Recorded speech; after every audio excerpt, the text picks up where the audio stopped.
এবাৰ সংখ্যালঘু জনতা বিজেপিৰ সৈতে আছে বিজেপিক ভাল পায় এতিয়া সংখ্যালঘু জনতাই বিবেকেৰে সিদ্ধান্ত গ্ৰহণ কৰিবলৈ সংখ্যালঘু লোকসকললৈ আহ্বান জনালে বিজেপিৰ তৰফৰ পৰা কেৱল কিমানেই নহয় সামগ্ৰীত ৰকিবুল হুছেইনৰ যি ৰাজত্ব আছিল সেয়াও অন্ত পৰিল বুলি সংবাদ মেলত বিজেপিৰ নেতৃত্বই ঘোষণা কৰিলে অসমৰ জনসাধাৰণ ৰাজনৈতিকভাৱে ভাৰতীয় জনতা পাৰ্টিৰ লগত আছে আৰু এই কথাটো বিভিন্ন নিৰ্বাচনসমূহত জনসাধাৰণে প্ৰতিপন্ন কৰিছে এতিয়া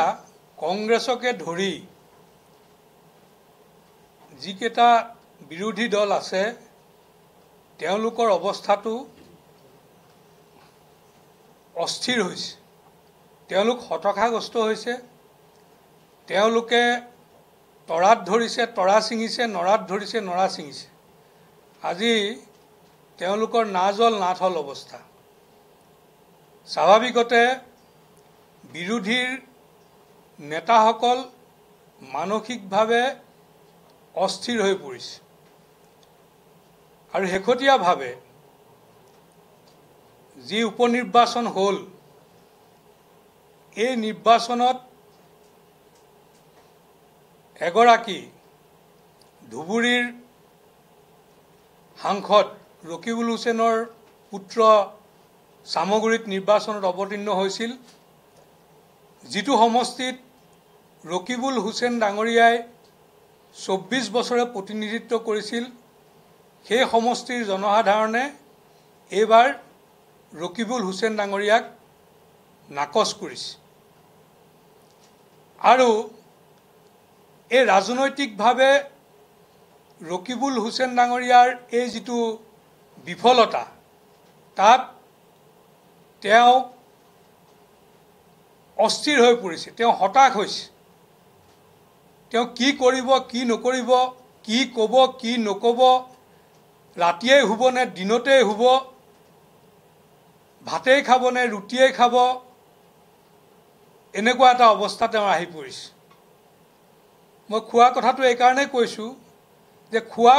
সামগ্ৰীক লৈ ৰকিবুল হুছেইন ডাঙৰীয়াই এতিয়া ৰাজনীতি আৰম্ভ কৰিছে আজি আমি দেখিছোঁ ভাৰতীয় জনতা পাৰ্টিয়ে বিশেষকৈ সংখ্যালঘু জনসাধাৰণক আমি 2011 চনৰ পৰা আমি কিছুমান কথা কৈ আছোঁ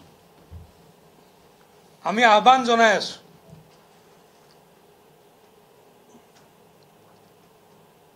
আবেগিক নহয় বিবেকেৰে চিন্তা কৰি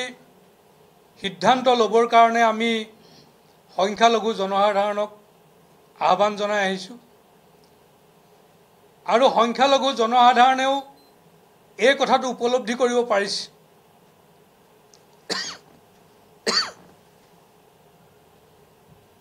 যে ভাৰতীয় জনতা পাৰ্টিৰ নেতৃত্বত যি মিত্ৰজোঁটৰ চৰকাৰ চলি আছে এই মিত্ৰজোঁটৰ চৰকাৰত সংখ্যালঘুসকল সম্পূৰ্ণৰূপে নিৰাপদে আছে আমি দেখিছিলোঁ কংগ্ৰেছৰ যেতিয়া চৰকাৰ অসমত আছিল মাহেকৰ মূৰত পষেকৰ মূৰত পাহাৰতে হওক ভৈয়ামতে হওক চৰ চাপৰি অঞ্চলতে হওক বিভিন্ন সাম্প্ৰদায়িক উত্তেজনাৰ সৃষ্টি হৈছিল আৰু এই সাম্প্ৰদায়িক উত্তেজনাৰ বলি হ'বলগীয়া হৈছিল সংখ্যালঘুসকল আজি ভাৰতীয় জনতা পাৰ্টিৰ নেতৃত্বত চৰকাৰ হোৱাৰ পিছত তেনে ঘটনা আজি ইতিহাস হ'ল যিকোনো খবৰৰ বাবে যোগাযোগ কৰক 7099017330 অথবা 7099017390 নম্বৰত